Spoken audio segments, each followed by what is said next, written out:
session is entitled Focusing on the Big Picture, How Can Popular Mobilization Be Made into an Effective Instrument for Changing Government Policy? We talk about finding the pressure points in terms of changing government policy. During the last year, there's been so much activity happening in response to October the 7th. Now, is all of the activity strategic activity or not? Maybe that's a question that needs to be asked. What are we doing that is causing a change? So we've got two women who are going to speak in the next session, and we're starting with Livnat Kanapi de Cleve, who's a political anthropologist. In your information box, you've got her full biography, so I'm not going to go through it all right now. But she's going to come as a critical Israeli Jew as well as this political activist. So Livnat, can I turn over to you to speak? And thank you. Thank you, Linda. So I stand yes, to be able to see everyone. First of all, I want to mention that we are not only women, but Jewish. I'm Israeli, so it's also, if we talk about mobilization, popular mobilization, we would talk about mobilization as Jews, I suppose, but at least me, that's what I will talk about. So just to be clear that it's a different kind of mobilization if we think about it. And before asking how can we change government policy, I think that we should ask previous questions, which are, should we aim at changing government policy, and also can we change it? So the question of should comes from the fact that at least the groups that I work with and the kind of popular mobilization we are talking about, which is anti-Zionist, don't aim at changing the government policy, but they aim at a much more radical, profound change.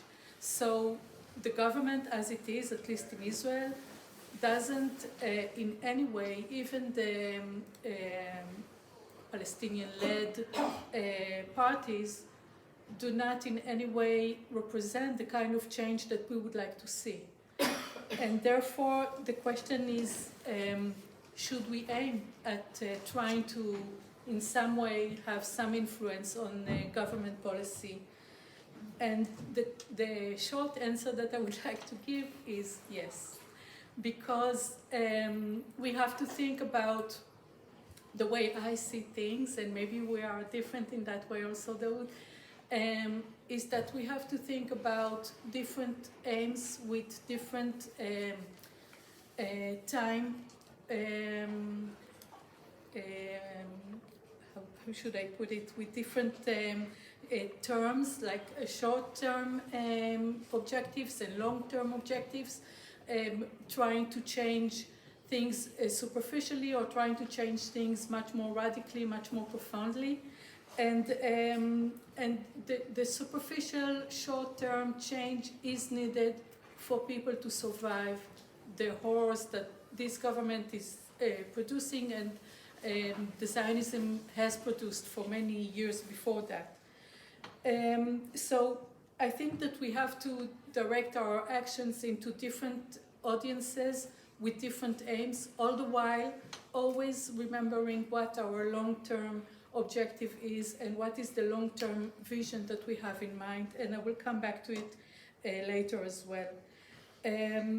But because one of the reasons that I think like that is not only because I think that people have to survive through this process, and in that case, Israeli Palestinians, so what Israel is calling the Arab Israelis, they are in between many pressures. They are being scrutinized by Israel and by Israeli Jews, and they are also being criticized by Palestinian diaspora and Palestinians in the West Bank and Gaza as being cream Palestinians, or I don't know how this term is being translated. So their position is very difficult, and I think it should be taken under account, and it should be they should be able to hold on to their place in Israel while waiting for a much larger solution. And so that's one of the reasons. And the other reason is that with every very big political change that happened throughout history, it didn't happen only for one reason, and it didn't only happen because there was a movement that struggled for change, or there was a liberation movement or a popular revolution or whatever. It only happened when a lot of things were aligned to a certain construction that would enable the change. So if we think about the South African struggle that we've talked about before, things had to align together, and there was some kind of political and a global political and economical situation that enabled that change. But also, if we think about the feminist struggle, you know, it was the feminist struggle here in England, the suffragist movement for women's rights for vote. It was a very militant movement, and they only managed to achieve their goals of having the right to vote, not only because of their very militant activism, but also because of the World War, the First World War, and the fact that women got into men's place and took over their role in the economic and in the war effort, and also gave back that place to men when they came back from war. And so as a way of accepting or thanking women for their contribution, they also received those rights. So it's not only the struggle or how militant it is, or how the kind of impression that it makes, but also the economical and the political conditions in which it occurs. So to the next question, can we make a change now in Israel? No. There is no way of making any change. There is no importance to going out in the streets. I'm sorry to say that, but representation has no significance whatsoever in Israel. It's not like in the US. Like 2 summers ago, I went with JVP to their advocacy an advocacy mission in Washington, and we went and met with Congress people in Washington, asking them to retrieve their help to Israel, to at least ask questions about where does the money that the US is giving Israel is going to, etc.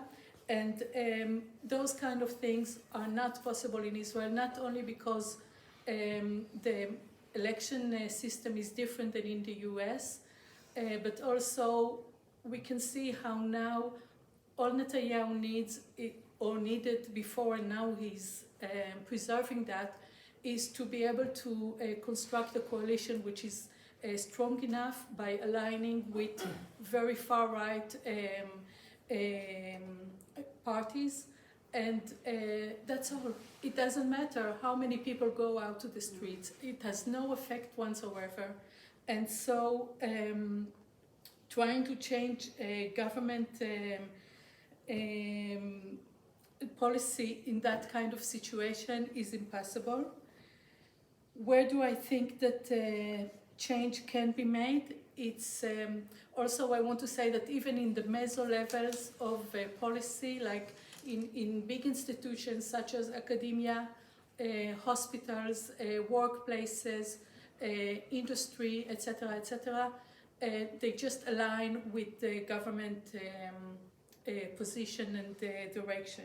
So the only way now answering the question that we were given as to how can we make change. So in Israel at least, the only way to make change right now is on the micro level. So in very small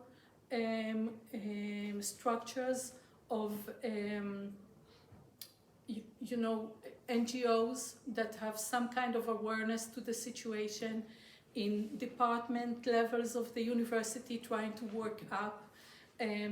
It all depends on the people that you have around you and whether those people are able to listen or want to make some kind of change to their policy, to their inner policy, and then try to work up and change those policies on a larger level, but it will not go much upper. So another way to work out is to recruit or to educate or to reach out to young activists, and there are many young activists now that are going to the streets, so that's an important thing of going to the streets. It's not going to change the government or government policy, but it does create a way of passing the torch of the struggle. And those people, like we were talking about it last week, that all of us anti-Zionist Jews, Israeli Jews at least, we all started as, most of us, started out as Zionists. And we all had to go through a very long journey of unlearning. And this journey is very difficult. I'm not saying that to gain empathy, but what I want to say is that those people, those young people who will go through those processes of unlearning, what it demands is like a shattering and rebuilding of your identity, self-perception, perception of community, etc., etc. And they need a community to hold them while they are going through this difficult situation. And they would probably, most likely, most of them would lose their friends, their family, etc., and all the structures, the social structures that holds them for the moment. So it's very important. This is an activity that I think is super important and is much neglected in Israel. It's creating a community of support for people who could make this journey into anti-Zionism, or at least questioning Israel's policy. One other thing that I think should be done is building alliances, even with political parties and political organizations that are not completely radical, that are even leftist but still Zionists. So in our group, the group that I represent, I'm active in a few groups. So one of them is Israel is Against Apartheid, and another one is Boycott from Within. Both are mainly situated in Israel. And we had a lot of discussions regarding, for example, Umdim Yachad, which is, so to say, an Israeli-Palestinian political group. It also starts to have representations globally.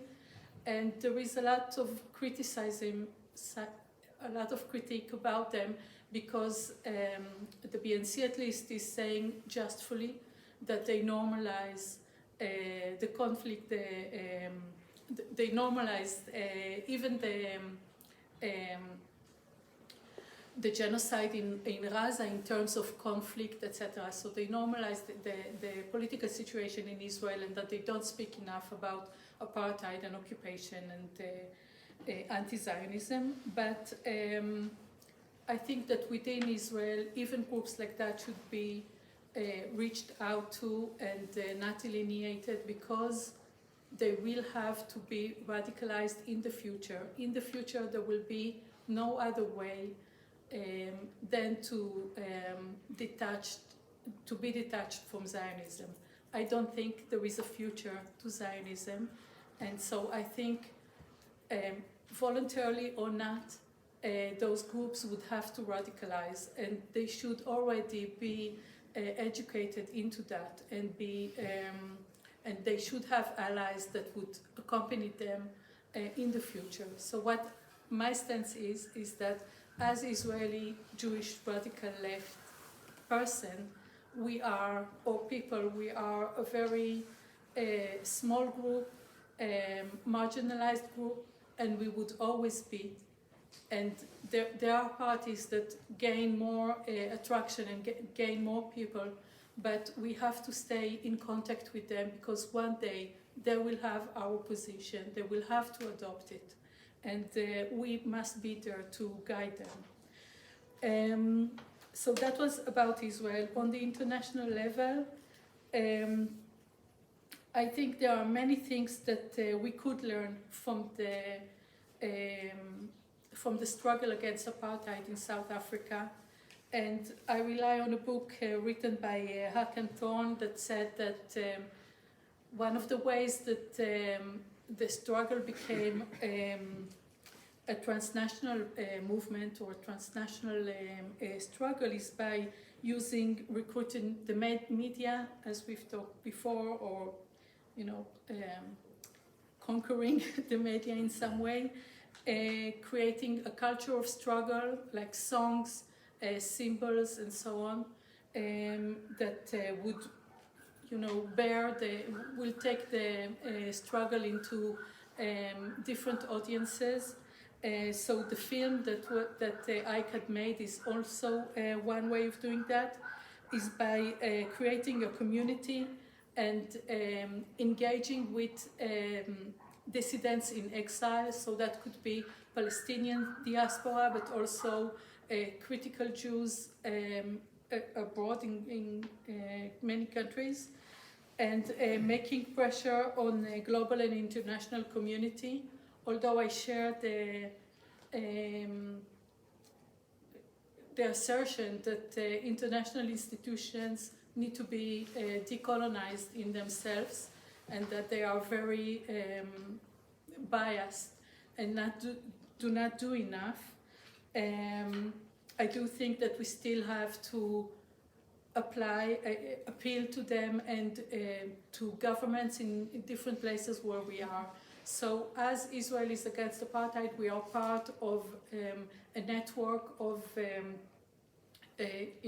organizations, anti-Zionist organizations around the world, from New Zealand, Australia, South Africa, Brazil, the States, many countries in Europe and in the UK. And we, for example, in Israelis Against Apartheid, wrote a few years ago already letters to diplomats in Israel, asking them to ask their countries to retrieve the diplomatic corps from Israel.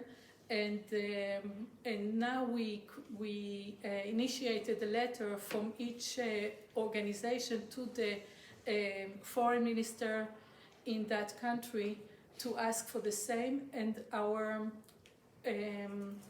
objective is not only to appeal for that to happen, but also to make seen and to make visible the fact that there is in fact a global movement of anti-Zionist Jews who don't see Israel as our representative, and that Israel policy doesn't in any way, okay, I'll be quick, represent us. So, but on top of all that, I think that we should also push into alliances with Palestinian initiatives, such as adhering to the BDS guidelines, but also initiatives like the One Democratic State in all of its forms, because there are many such initiatives.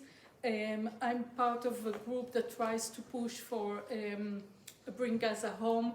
It's called Bring Gaza Home. It's a solution that asks for Israel and international community to bring Palestinians from Gaza to 48 territories and have them stay there until, if some of them want to go back to Gaza, rebuild Gaza.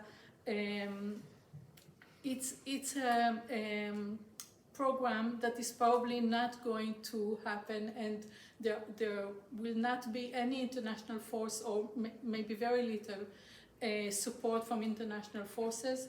But it's very important for us to show that Palestinians should be the one to find a solution for the day after. It's not for international community or Israel to be part of finding the solution. It's the Palestinians that should be the ones to say what they want to happen on the day after. But I also think that one of the important things that we should do is imagine together, Daoud, imagine the future together, because state violence, like genocide, like apartheid, like massacres, like creating war in the Middle East, assassinating political leaders and religious leaders in other countries, etc. All those actions are made in order to eradicate hope. And Smotrich was very clear about it. It's one of their objectives. It's to eradicate Palestinian hope so that they will have no hope for any future. And imagining together in a time of genocide is the most important thing that we can do, because that's one of the purposes of the genocide. It's to eradicate hope so that people will not see any future possible for them. And by thinking, like we were talking in the recess about the fact that, about anti-Semitism and so on, and when I look at you, Daoud, I think we have more in common than most of the people here. And I think that I don't mind if Zionism thinks about going 2,000 years back. I don't mind going 2,000 years back and adopting an Arab identity and being part of the Middle East as an Arab Jew.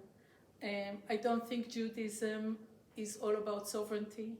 And I think that there is a lot to be shared, and I hope to share a future with other people in the Middle East.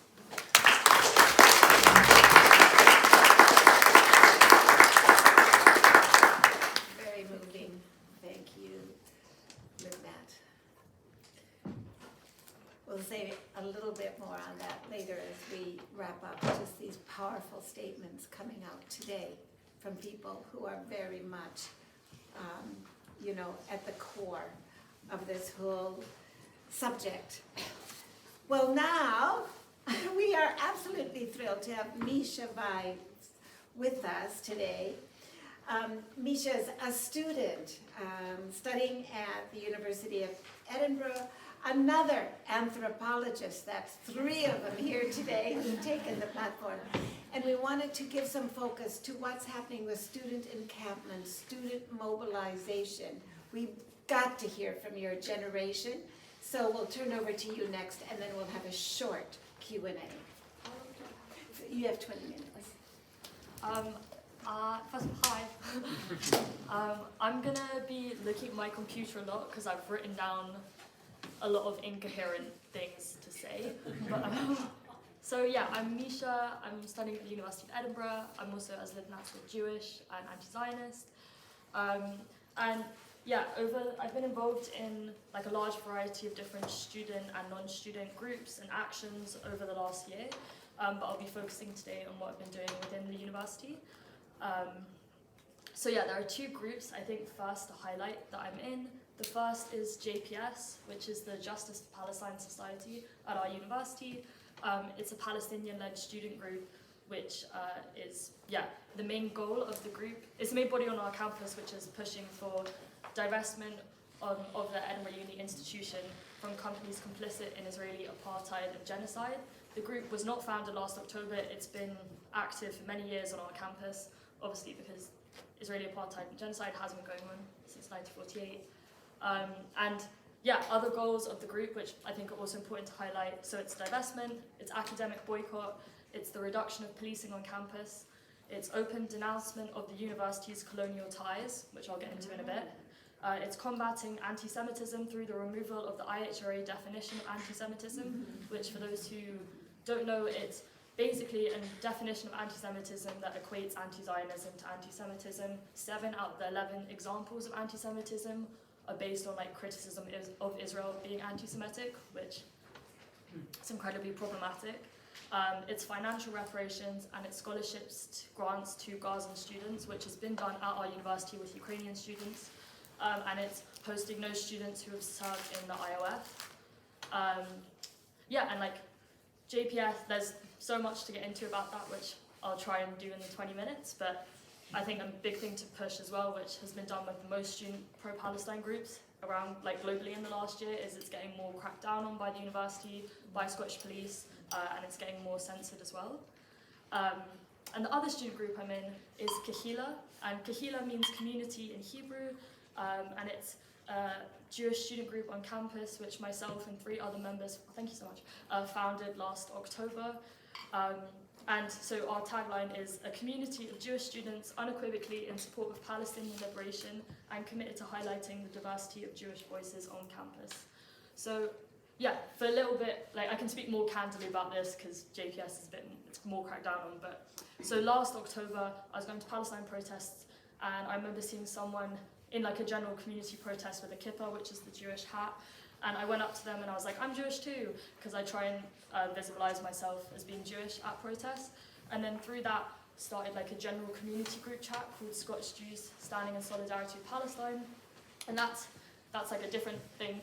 But from that, I felt the need to have an explicitly student Jewish anti-Zionist group, because the only group on our campus and on many campuses is the JSOC, which is the Jewish Society, and most of them term themselves to be apolitical, but unfortunately mainstream Western Judaism is incredibly political. Zionism is like institutionalized and indoctrinated into most Jewish institutions. So yeah, these like the need for these kahilas, which have actually been the banner we've all fallen under in the UK, to pop up is because there has been no, as then that also touched upon, like community space for Jews who aren't Zionists. Most of us in the group call ourselves anti-Zionists, but we intentionally use the slogan like Judaism beyond Zionism, because also, as Nat touched upon, like Zionism is like so institutionalized in Judaism that anti-Zionist is like, it shouldn't be, but it's seen as this like radical step. It's seen as very outside like what you've grown up in. So we tried to be a bit more like we thought beyond Zionism was more palatable for people seeking like a different community. And then well, I kind of touched on this, but yeah, Kahila started because I was at a student Palestine protest. I went up to someone who I thought was wearing a kippah, they weren't, and then someone overheard me and introduced me to a dear friend of mine, and we started off Kahila, which has now grown into like a formalized university society, which is also important because like JPS is not a university society because the university would then have the names of the members. That would lead to greater censorship and disciplinary action. But Kahila, we really wanted to be a university society to legitimize our voice as anti-Zionist Jews to the university, because the like concepts of Jewish fear and Jewish safety are incredibly weaponized and instrumentalized by these institutions. So to have a legitimate Jewish like body on campus saying no was like a big part of our goal as well. Sorry, I'm speaking quite quickly, I just wrote loads of stuff down. But yeah, like another main thing is we want to show that Jews are not a monolith, not only in terms of Zionism, anti-Zionism, but also Judaism in the West very much centers Ashkenazi Jews, which are Jews of Central and Eastern European heritage. So another goal of our group is also to de-center Ashkenazi Jews. That also comes into like white supremacist like ideology within 48.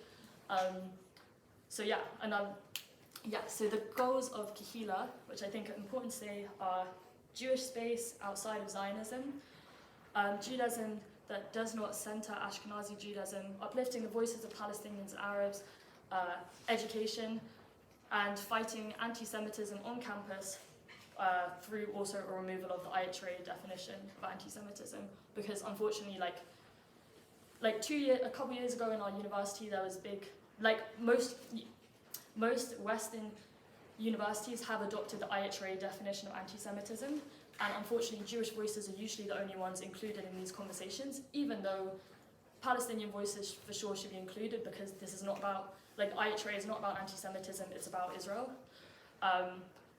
But yeah, so there's a big movement in general with like anti-Zionist Jews to remove the IHRA definition. It's been seen in actually Napier University, Aberdeen, Toronto University is like a really great shining example of redefining anti-Semitism in an institution.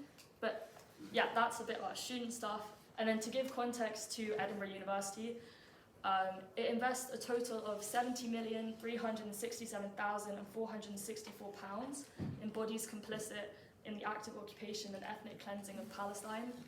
And out of that, over 20 million is in direct holdings, so that's like arms investments, and our university actually has like very strong links with like apartheid technologies, so companies that are like the surveillance technologies in checkpoints in the occupied West Bank. And then there's like 50 million plus in indirect holdings, such as like Amazon, Alphabet, all of these. Yeah, and like actually those investments increased by over £10 million since last October. So not only is the university aware that it's profiting, not only is the university profiting off genocide, it's aware of the fact that genocide is profitable and has decided to increase that. They've also been incredibly strategic about when they're releasing these financial documents and who has access to them. So they strategically released the finances when the academic year had ended and student mobilization wasn't as easy. Also, important context is, as people have touched upon, the difference of Ukrainians and Palestinians right now, but when Russia began its invasion of Ukraine, our university withdrew immediately from any of its stocks in Russian bodies. They've told us, that's because there was a legal requirement in the UK, but with the ICJ ruling that this is a genocide, it's also a legal requirement. The university is also currently breaching the Human Rights Act of 1998, I think it is, and also a charities trustee law in Scotland from 2005. So the university is breaking the law, as many of these universities are. Another context of Edinburgh is Arthur Balfour. The writer of the Balfour Declaration was the Chancellor of Edinburgh University in 1917 when the Balfour Declaration was written. His portrait still hangs in Old College in the university, which is where our encampment was. So there's an incredibly strong financial and historical complicity in the occupation of Palestine by Edinburgh University. They've also offered absolutely nothing, no forms of care or support to Palestinian students right now, but they have done with Israeli students. And also Palestinian Arab Muslim students are not invited to meetings that me as a Jewish student have been invited to. For example, I've had meetings with the police on Jewish safety. There's been no meeting about Muslim or Arab safety. Me and Livnat have also been invited to meetings for Jewish staff and student safety on campus. There has been no equivalent for Muslim or Arab students. I think that's important to highlight. And then what's been going on in Edinburgh over the last year is incredibly difficult to be succinct about, but basically there have been two major channels of student mobilization. I would say one is the bureaucratic channel, passing motions through student elected representatives. We passed 97% of the student body voted for divestment, but this has not been upheld whatsoever. There's been meetings with senior management, open letters, signatures, petitions. All of them have really come to no avail with the university. I would say they've all led to, at best, the university potentially responding to it with very muted words, but mostly been completely ignored. And then there's been non-bureaucratic channels of student mobilization. So last October 11th, 2023 was the first student protest for Palestine, and since then there have been weekly student protests on our campus. There have also been sit-ins. Our first sit-in was at the library, November 17th last year, to which the university responded to a student-wide email calling us threatening and scary.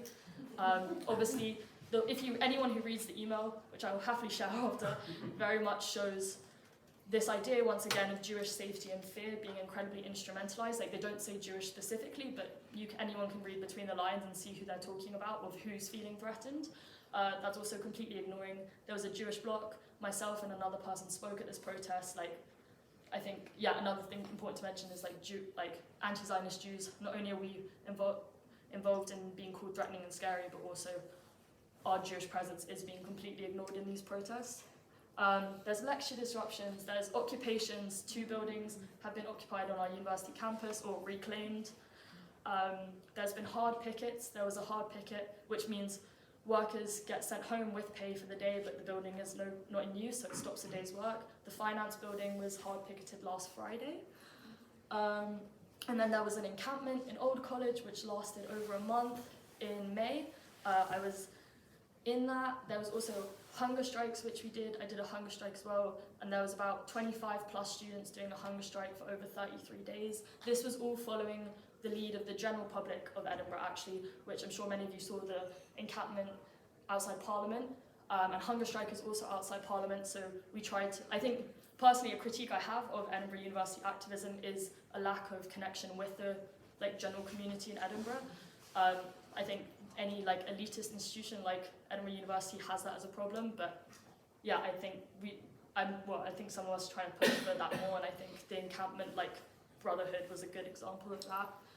But yeah, even with hunger strikes, which is obviously an extreme form of protest, the university responded at best asking for the well-being of the hunger strikers, and in general responded with absolutely nothing. People were hospitalized for this hunger strike. The university really completely ignored us. There were graduation disruptions. There were 3 major walkouts of graduates all holding different forms of solidarity statements or Palestinian flags. And then there's been career fair disruptions, which, as I said, arms companies, technology companies that are all complicit in Israeli genocide are being promoted, not just invested in, but also heavily promoted by the university. Yeah, so as I've said, the university ignores us or will condemn it and call it threatening.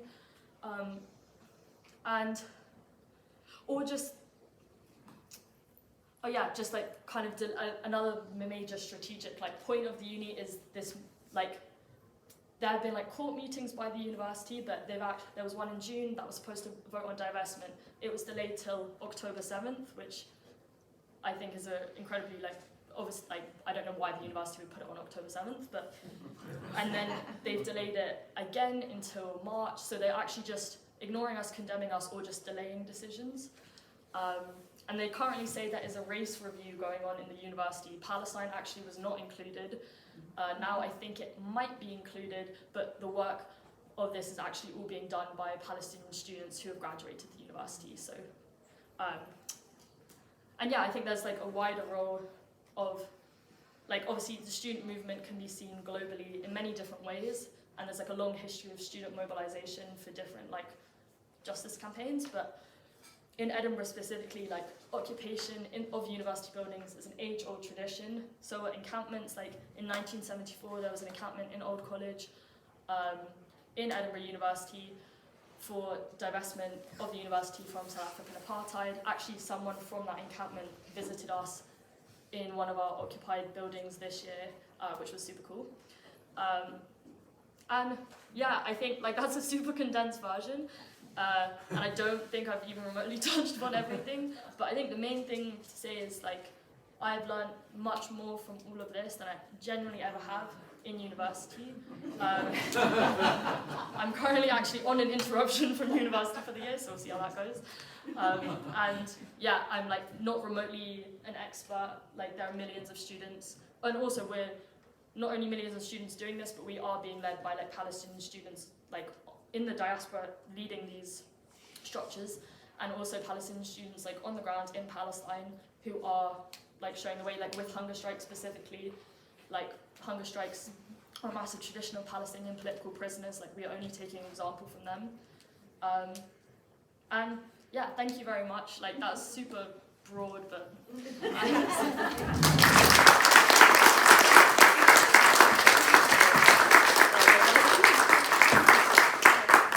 Well done, Misha.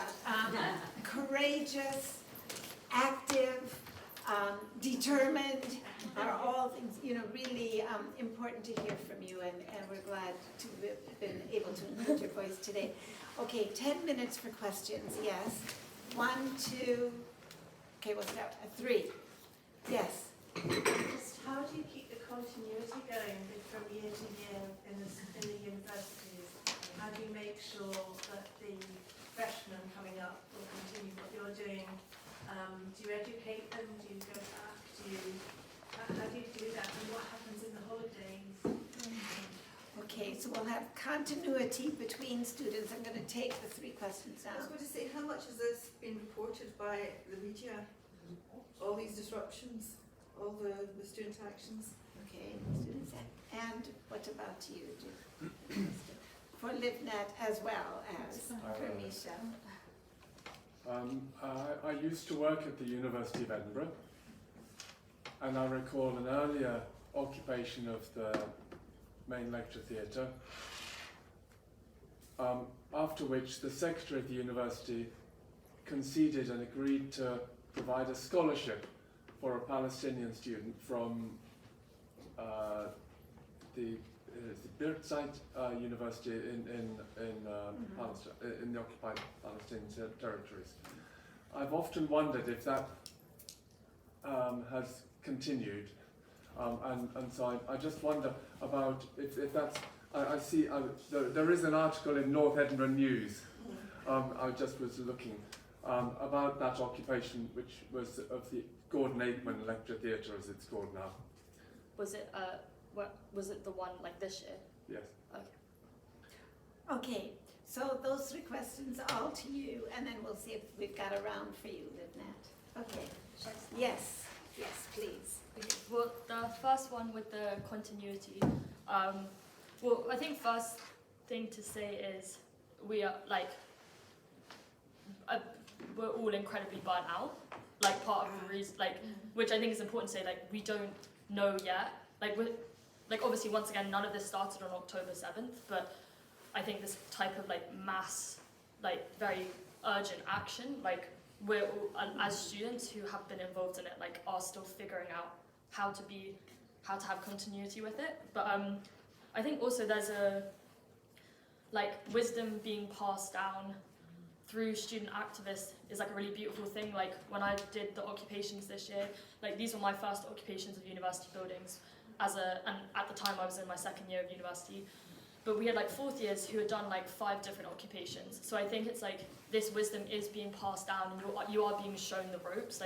Ultimately, we are groups working towards a goal, but they are also community groups. We're sharing meals, we're sharing, we're hanging out, we're sharing this information. Also, when you're living in encampments or occupation under different forms of security or surveillance, you become very acquainted with people. And also, so I think it's wisdom being passed down through groups. It's people also just helping each other out. But yeah, there's definitely a problem of burnout. And yeah, I think that's something we're figuring out. But I think it's also knowing that there wasn't another option, if that makes sense. To not act, I think in the last year it wasn't an option for many of us.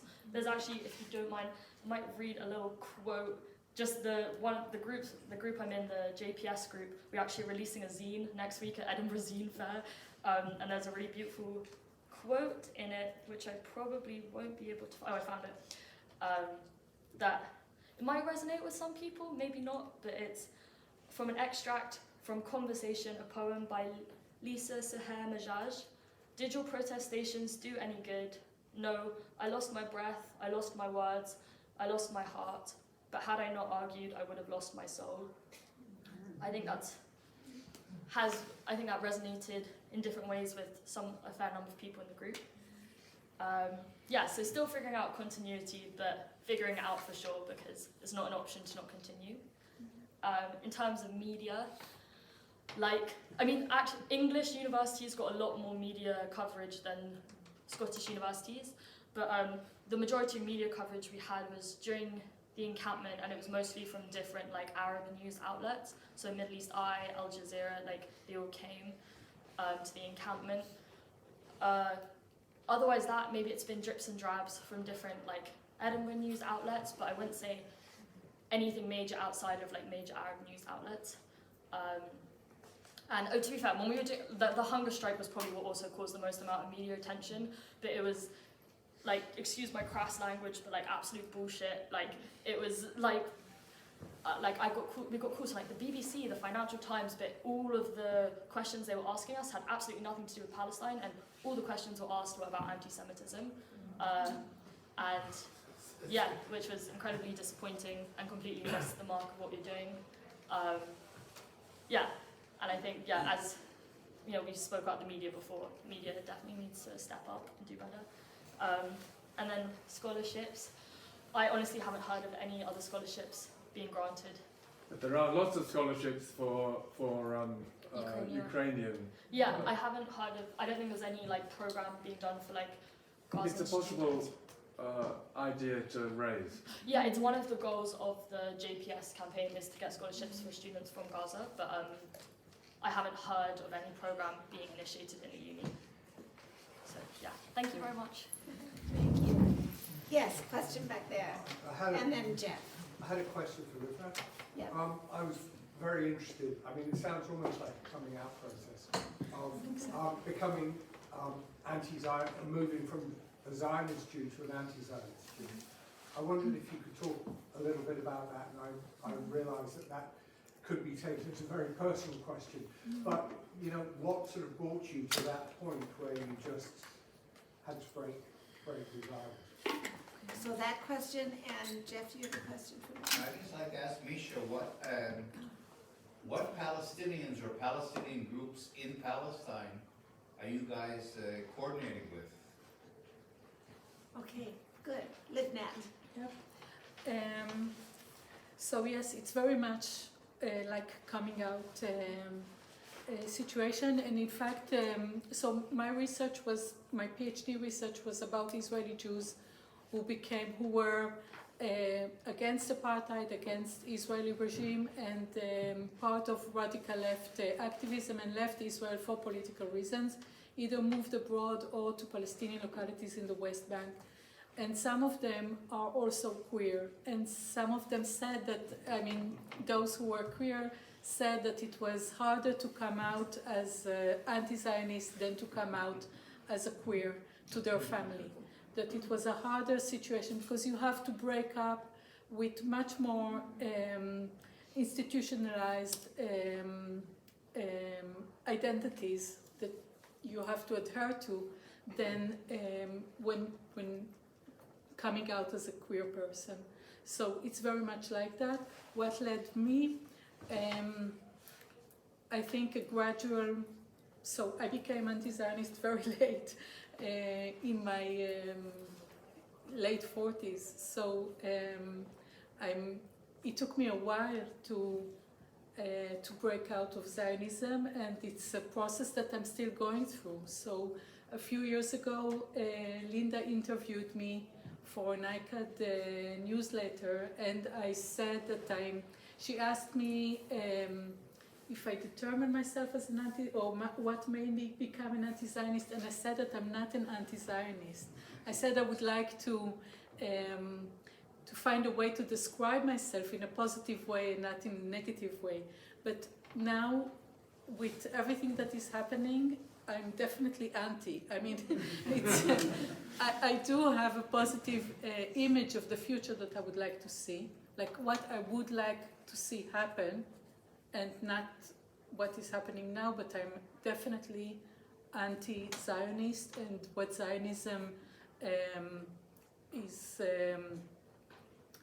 is bringing forth not only for Palestinians but also for Jews. So in some of the groups that I'm part of, or the networks that I'm part of, people call themselves like it's a global Jews for Palestine, or European Jews for Palestine, and I think we are just as much for us as for Palestine, because Zionism is an anti-Semitic movement. It has anti-Semitic imageries of what a Jew is, and I think what is happening now in Palestine is heart-shattering because of the way, on top of the horrors that we are making, it also deprives us of our humanity, and it resonates with something that people said here about the trauma that soldiers are going through, and I think it will take decades before people will be able to talk about the trauma of what they have done instead of what they've seen or witnessed. But it's there. So we are destroying ourselves in the course of eradicating other people. Great. And then lastly, Yeah, I'm definitely not the expert.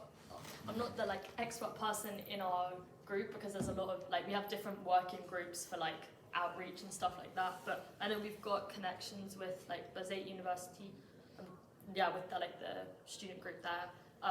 And I think there is another connection with Palestinian University, but I don't want to give a name that's wrong.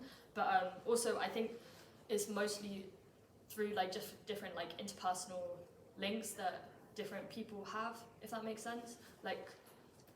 With friends or family who are in Palestine, or myself, 2023 summer, I was part of a Palestinian-led but Jewish Palestinian co-resistance group thing in Masafiyata, mostly in Umaha and Tawani. So I myself have links with different families there, but everyone's kind of got their own thing, but we are connected with some groups.